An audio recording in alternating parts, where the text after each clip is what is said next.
ফাগুনৰ পচোৱা বতাহজাকে সিদিনা হঠাতে আনিছিল তোমাৰ মোৰ জীৱনলৈ এটি বিশেষ দিন। আয়তীৰ উৰুলিৰে ৰভাঘৰৰ উদুলি মুদুলি পৰিৱেশেৰে সিদিনা হোমৰ জুই সাক্ষী কৰি জীৱন বাটত তুমি মই আমি হৈ আগবঢ়াৰ প্ৰতিশ্ৰুতি লৈছিলোঁহে।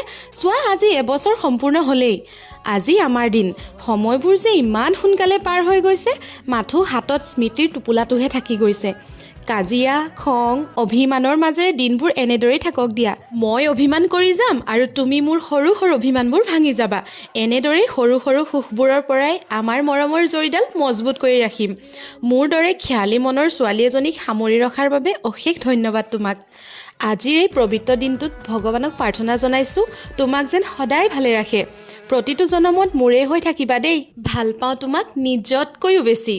এই বছৰটিত পোৱা নোপোৱাৰ হিচাপ কৰিব গ'লে বহুখিনি আছে, তথাপিও মই সুখী, কাৰণ তুমি মোৰ লগত সদায় চাহটোৰ দৰে আছা। বেছি নকওঁ, আজিৰ এই বিশেষ দিনটোত তোমালৈ থাকিল বহুতো শুভকামনা। ভগৱানে আমাক আজীৱন এনেদৰে আগুৱাই লৈ যাওক। সদায় তোমাৰ সাহস হিচাপে মইতো লগত আছোৱেই, মাথো তুমি সৎপথত আগুৱাই যোৱা। আমি আপোনালোকৰ ওচৰতো আশীৰ্বাদ বিচাৰিছোঁ যাতে আমি সদায় সুখী হ'ব পাৰোঁ।